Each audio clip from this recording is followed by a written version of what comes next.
Seja bem-vindo, professor. Em nome da Universidade Estadual do Maranhão, agradecemos a sua presença e disponibilidade aqui conosco. Neste encontro,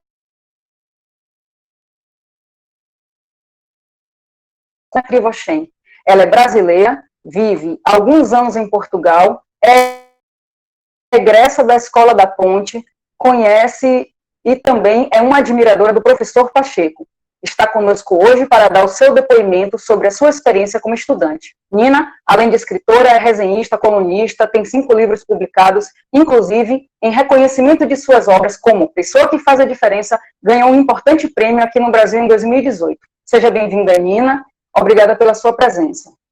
Eu sou Andréa Lins, docente da Universidade Estadual do Maranhão, e vou mediar este evento, organizado também pelos alunos do curso de Pedagogia, a qual agradeço e parabenizo a iniciativa. Para dar início, convidamos a estudante de Pedagogia Mariana Mendonça para declamar para nós um poema do nosso querido Rubem Alves, este escritor que, admirado com uma visita que fez à Escola da Ponte, escreveu a inspiradora obra A Escola que Sempre Sonhei, sem imaginar que pudesse existir.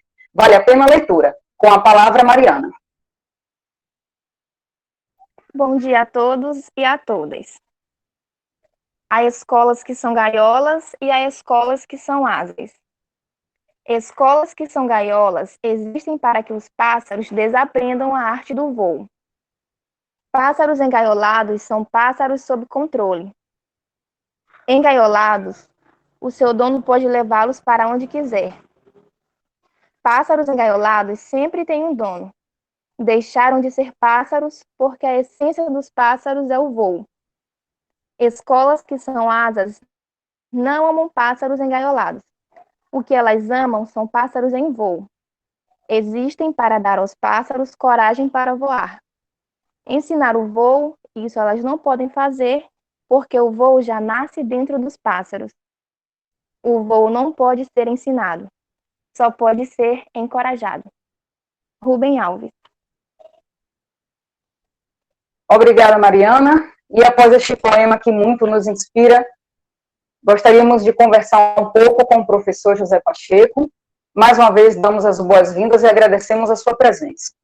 Professor, o senhor pode falar para nós um pouco sobre quais questões o motivaram a idealizar e implementar um projeto como a Escola da Ponte?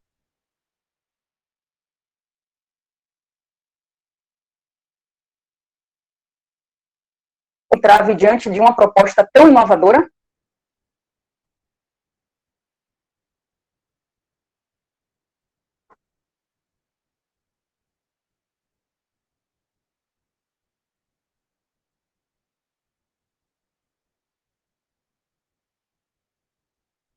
O professor pode nos ouvir? Ele...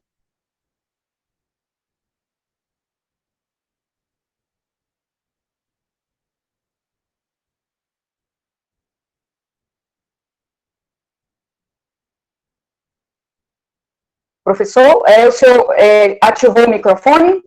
Já vi. Então, pronto. Obrigada, professor. Eu tinha agradecido a oportunidade e tinha dito que houve muitas dificuldades. A maior de todas fui eu. Fui o maior obstáculo para fazer a ponte. Porque o maior obstáculo é o professor. Porque era a minha cultura profissional que me impedia de mudar. Quanto à motivação, ela surgiu muito cedo. Quando me perguntam por que é que eu fui para a educação, estando eu em engenharia, não tinha nada a ver com educação, eu respondo que nós vamos para a educação por uma de 2 razões. Ou por amor, ou por vingança. E eu confesso que fui por vingança. E fiquei por amor. Porque a educação é um ato de amor, um ato de coragem. Fui por vingança porque a minha vida de aluno, ela foi pautada em múltiplas violências. Eu fui menino de rua, nascido num cortiço, estrábico, bullying, imediatamente, pobre, e fui maltratado, fui batido, fui humilhado, e aprendi a odiar o professor. Foi a única coisa que eu aprendi na instrução primária, no fundamental. Entretanto, sou o único sobrevivente da minha geração. Todos os meus amigos morreram antes dos 30 anos de idade. A esperança de vida no cortiço era muito, muito curta. E as minhas recordações de infância são a visita ao meu pai na prisão, injustamente, porque ele era contra o regime da ditadura e, portanto, foi preso injustamente. Outra recordação de juventude foi a morte precoce da minha mãe. Portanto, não quero falar mais disso. Quero dizer que estou aqui a ligar uns fios. Quero dizer que fui para a educação para me vingar. Porque quando decidi ser professor, eu fiz para mim mesmo um juramento. Nunca aluno meu passaria pelas situações de exclusão, violência e tudo mais que eu passei.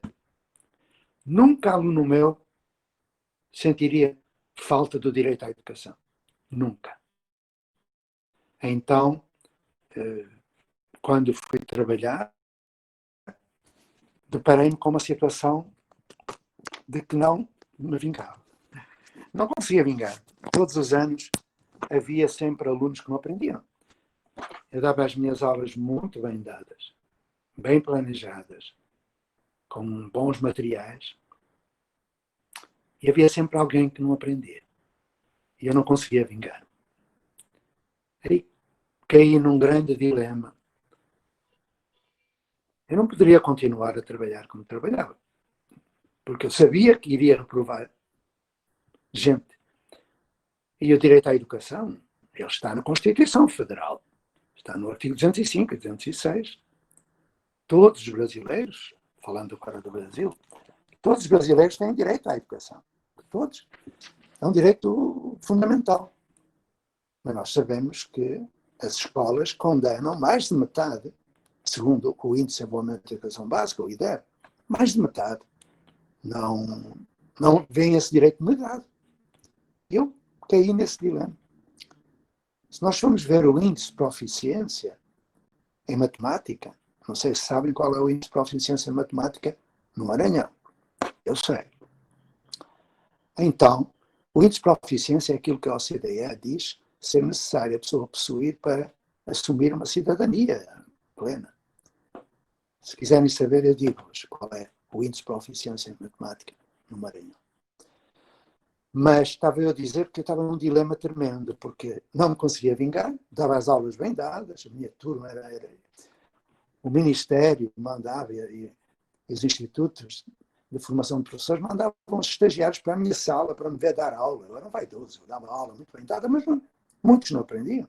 Então eu perguntava porque é que eu dou aula tão bem dada e eles não aprendem. Era eu o maior obstáculo. Era a minha cultura profissional. Aí andei nisto cerca de meia dúzia de anos, dando as minhas aulas, mas com muita vontade de sair da profissão, porque eu tinha consciência de que eu estava a condenar muita gente à ignorância, dando aula, tendo turma, tendo série, tendo prova. Quando cheguei à ponte, eu já tinha lido Montessori, tinha lido Claparède, tinha lido Freinet, tinha lido Steiner, das Valvers, tinha lido o ensino individualizado do Dautrin, o personalismo de Montaigne, tinha lido a metodologia de projeto do Kilpatrick, do John Dewey, tinha lido o De Crowley dos Centros de Interesse, tinha lido tudo isso. Tinha lido. Mas eu pensava, esta gente que escreve estas coisas, eu nunca pus os pés no chão de uma escola. São professores universitários, médicos. Aí eu percebi que teria de mudar. Ou então teria de deixar a profissão. Eu não conseguia aguentar mais esse dilema. Não conseguia. Porque, continuando a dar aulas, sabendo que eles iriam reprovar, eu estava a ser antiético. Eu tinha que ter respeito por mim mesmo, para ter respeito pelo direito à educação. Pois a escola da Ponte me salvou. Quando eu concluí para a Ponte, foi uma última oportunidade que eu dei a mim mesmo. E digamos que, ainda bem que fiz isso, encontrei duas professoras que também passavam pelo mesmo dilema. Porque toda a gente percebe que dando aula não ensina a todos. Toda a gente. O professor, conforme Donald Trump fala, é um profissional da educação, crítico, reflexivo das suas práticas. E, portanto, compreende que dando aula não ensina a todos. E se não ensina a todos, não pode continuar a dar aula. O problema é que eu só sabia dar aula. E quando hoje me perguntam como é que se muda, eu respondo dando aula. E as pessoas dizem, mas você dá aula? Eu não. Deixei de dar aula quase há meio século. Já. Mas vais dar aula comigo? Claro. Eu valorizo o que a pessoa sabe fazer. Se a pessoa sabe dar aula, e sabem, os professores são competentes dando aula. Então vão dar aula. E eu dou aula com eles. Até me faz bem. Eu gosto. Só que são aulas diferentes, claro. Então o que aconteceu, meus amigos e minhas amigas, foi que eu compreendi que não poderia fazer mudança sozinho. Criamos uma equipe, juntámos-nos com pais e mães, e em pouco tempo, a Escola da Ponte foi a primeira escola no mundo, ouviram bem, e na rede pública, a primeira escola no mundo, no fundamental, porque no ensino infantil, na educação infantil, foi Reggio Emilia, em 1966, com Mauro Gucci, mas a Ponte foi a primeira no mundo que passou do paradigma da instrução, centrado no professor, para o paradigma da aprendizagem, centrado no aluno. O que hoje se fala, protagonismo juvenil, autonomia do aluno, tudo isso nós fizemos há quase meio século. Com uma agravante, é que nós não tínhamos noção nenhuma daquilo que estávamos a fazer, noção teórica. Fazíamos aquilo por intuição pedagógica. Nunca fizemos dos alunos cobaias de laboratório, que isso é um crime, preciso respeitá-los. Mas partimos das aulas, daquilo que nós éramos, com aquilo que nós sabíamos fazer, porque naquela altura nem ouvíamos falar de Piaget, nem de Vygotsky, ninguém ouvia falar disso. Estou a falar há meio século. E o que aconteceu foi que, em pouco tempo, éramos os melhores nas provas nacionais, tudo. O que nós fizemos foi uma ruptura com o modelo de instrução. Aula, turma, série, prova, isso é tralha do século XIX, que foi trazida para o Brasil, através do Pedro II, porque no princípio do século XIX, vós sabeis isto, mas eu só vou recordar. No princípio do século XIX,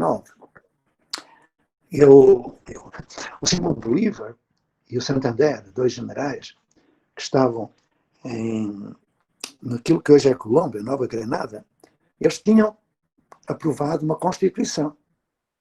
Mas o povo não sabia ler. Então, o Simão Bolívar convidou um senhor chamado Lancaster, que trouxe aquilo que hoje se chama monitorização, e foi para as igrejas, porque não havia edifícios de escola, levar essa monitorização. Criou a aula, a turma, a série, pronto, tudo isso. Está aí há 200 anos, fazendo muitas vítimas. É um genocídio educacional. É tremendo os efeitos deste tipo de escola. Ora, eu entendo porque é que as pessoas continuam dando aula. Eu entendo.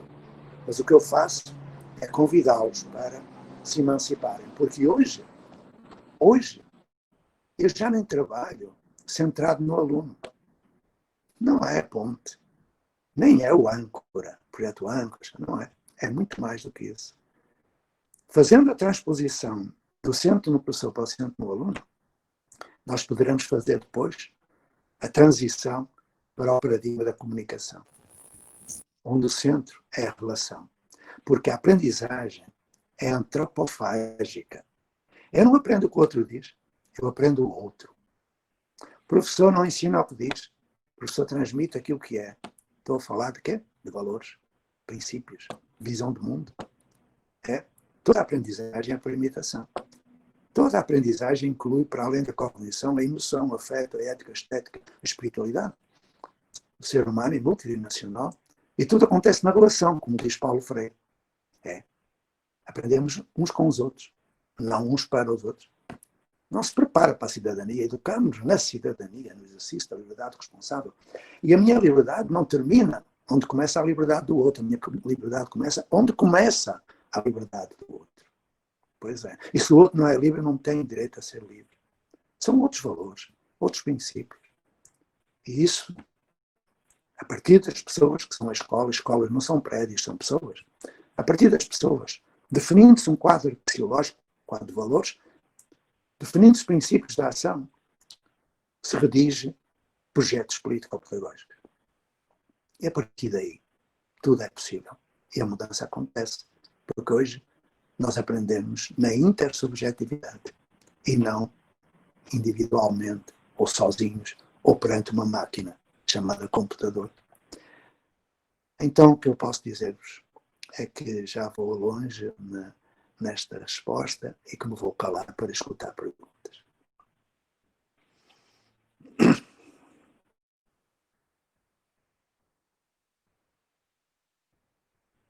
Não há perguntas? É curioso que, quando penso nas perguntas, quando eu ia aos congressos, eu fazia mais de 200 palestras por ano.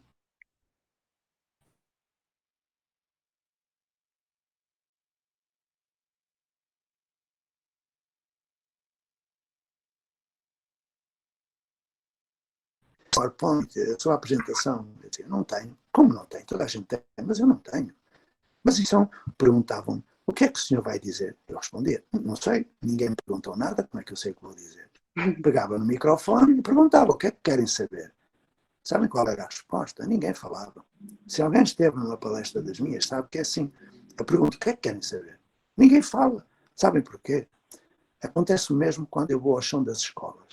Eu sento-me com uma criança e pergunto, o que é que tu queres saber? O que é que tu queres fazer? A resposta é uma pergunta. A criança pergunta-me, o tio é professor? Eu sou, mas nunca ninguém me perguntou o que eu quero saber. Eu volto a perguntar, o que é que tu queres saber? E aí vem outra pergunta. Tio, eu posso dizer o que eu quero saber? Ouviram bem? É como facas a penetrarem, porque destruíram a curiosidade das pessoas. Proibiram-nas de fazer pergunta. E é a partir da pergunta que toda a aprendizagem acontece. É uma tristeza, não é? Como nem nos apercebemos disso. Portanto, o maior obstáculo sou eu, és tu, é cada um de nós. Se nós não reelaborarmos a nossa cultura, nada muda. Depois há mais 6 obstáculos, se quiser, depois eu explicarei. Mas os outros 6 são fogo de palha, a gente acaba com eles facilmente. Professor, eu, antes de continuar, eu percebi que meu microfone estava desligado. Peço desculpas. Eu gostaria, assim, de agradecer a sua fala e dizer que é uma fala muito sensível. De fato, o sofrimento e a revolta, enquanto estudante, produz dentro de nós muitas ebulições, né? E no caso do senhor, tempos depois veio esse projeto muito interessante.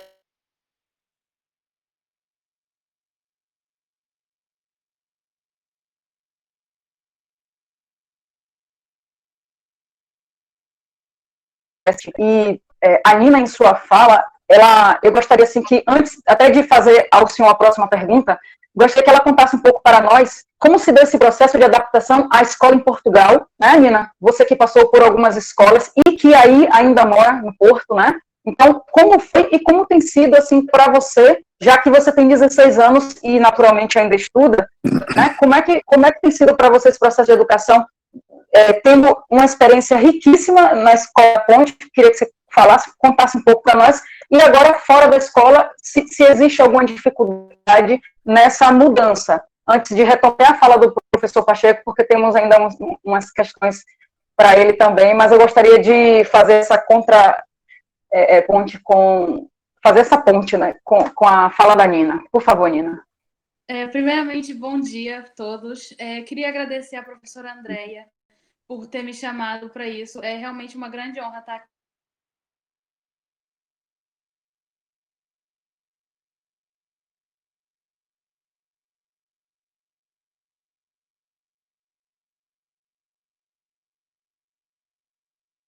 Na escola tradicional. Só que eu e os meus pais, nós pensávamos que o problema estivesse especificamente naquela escola que eu estava. Então, todos os anos eu estava mudando de escola, e era todo um processo de mudar, readaptar, conhecer as pessoas. Nunca tive, assim, muitos grupos de amizades em escola. Também sofria algum bullying, assim, no dia a dia da escola. E nós, todo ano eu acabava por mudar de escola, porque nós pensávamos que o meu problema de adaptação estava no local, nos professores, no ambiente. Então, era todo ano pulando de escola. Então, chegou um ponto que meus pais perceberam que estava se tornando insuportável para mim estar na escola, ir à escola todos os dias. E eles me perguntaram, você quer sair da escola? E eu fiquei, assim, um pouco preocupada, porque no Brasil ainda não é permitido homeschooling. E em Portugal, por acaso, é. E meus pais falaram, não, a gente tira da escola. E a gente descobriu sobre uma escola, a Escola da Ponte, em Portugal, que tem um projeto diferente. Me explicaram um pouco sobre o projeto e eu disse, porque eu não aguentava mais a escola, o ambiente, as aulas, professores, alguns professores específicos. Então, nós nos mudamos para Portugal e eu fiz do 6º até o 9º ano na Ponte. A Escola da Ponte, assim, o meu processo de adaptação na escola foi muito simples. Eu realmente não percebi muita diferença, porque foi uma adaptação muito rápida, porque era exatamente o que eu queria. Uma escola onde eu aprendesse mais no meu ritmo, onde eu não tivesse essa pressão de aula e de semana de teste, semana de prova. E a entreajuda nos grupos de trabalho, né? Porque na Escola da Ponte nós sentamos em grupos de 3 ou 4 e de vários anos diferentes. E depois tem os grupos, os núcleos, a iniciação, consolidação e aprofundamento.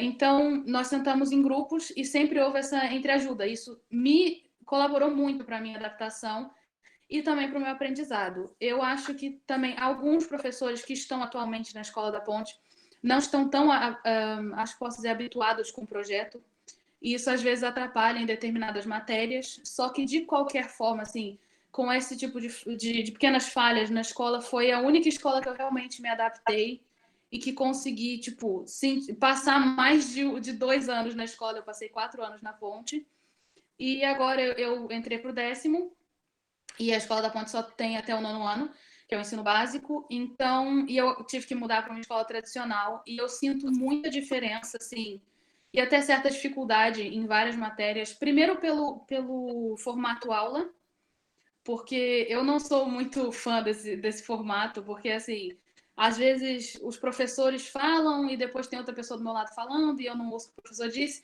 só que depois o professor já seguiu e quase não dá tempo de pedir para repetir, ou então tirar uma dúvida, e às vezes até os professores podem, até tem casos, assim, que comigo e com alguns amigos, que os professores ficam chateados quando nós, tipo, interrompemos para perguntar alguma coisa. Isso é um pouco, assim, questionável para mim, porque nós estamos lá para aprender, não é? E eu não gosto também muito do método mesmo de organização de uma sala de aula, que é um atrás do outro, todos virados para o quadro, não existe entreajuda, não existe essa comunicação. Se existe, é um pouco errado, não é? Porque não é suposto nós estarmos conversando durante uma aula, mesmo que seja para ajudar um colega. Então, eu acho que a minha maior dificuldade mesmo seria o método. Acho que, apesar de professor, de colega, de turma, a minha questão mesmo seria o formato. Então, a Escola da Ponte, o projeto da Escola da Ponte foi, assim, o único projeto que eu posso dizer mesmo que eu me adaptei e que me ajudou bastante.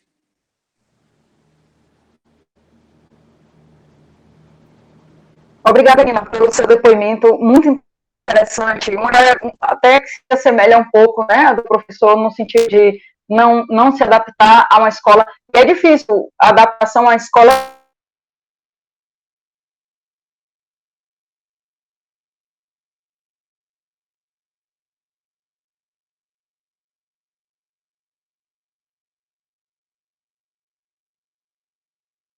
E, inevitavelmente, ela tem que comparar com a Escola da Ponte, que é uma proposta completamente diferente. Então, eu queria perguntar assim ao senhor, Na sua opinião, tendo em conta o contexto cada vez mais globalizado e capitalista em que nos encontramos, como continuar a promover uma educação humanista, crítica, com os estudantes, uma escola, uma educação onde a comunicação seja fluida, né? O senhor pontuou bastante essa questão da comunicação, o foco na comunicação. Como fazer isso dentro dessa sociedade que tem sua rigidez, tem suas imposições, e que tanto dificulta, né, o trabalho nosso na escola? É mesmo essa a pergunta. Como fazer?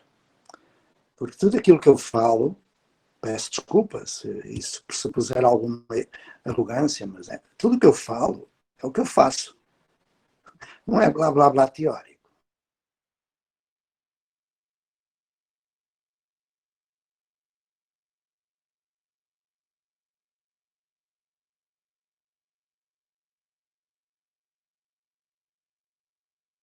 Bom, muitos. O mais velho tem 60 anos. Estão a perceber? Trabalho com um em particular, que é professor de matemática, e que por acaso é meu filho. Eu trabalho com dezenas, centenas de professores que foram meus alunos. Professores, que agora são professores, são meus alunos. Assim como trabalho também, com alunos como a Nina. A Nina mora no Porto, não é? Onde eu nasci, onde eu vivi 25 anos. Eu gostaria de saber qual é, Nina, a escola onde tu estás. Qual é o agrupamento? Ou se é uma escola particular? É uma escola pública aqui de Santo. Eu não moro bem no Porto, eu moro em Santo Tirso, então é uma escola pública daqui. É Tomás Pelaio? Não, é Dom Dinis. Dom Dinis. Conheço muito bem. Tenho lá colegas. O meu filho andou no Tomás Pelaio, mas conheço bem a Dom Dinis. Então, Nina, a André perguntou como, e nós vamos fazer o como. Porque eu não posso imaginar que tu vais passar 3 anos a ouvir aula, que não serve para nada, numa aula não se aprende nada. Eu vou repetir, com todo o respeito que eu tenho por quem dá aula. Ok? Numa aula não se aprende nada. Uma prova não prova nada. Quando eu dizia isto, há 50 anos atrás, diziam, você é jovem, é o top e tal. Acham que eu sou jovem? Hoje ninguém contesta. Eu vou dizer porquê. Porque quando eu afirmo que numa aula não se aprende nada, fundamentação científica. Quando eu pergunto a alguém porquê é que você dá aula, ele não sabe explicar. Porque não tem fundamento científico.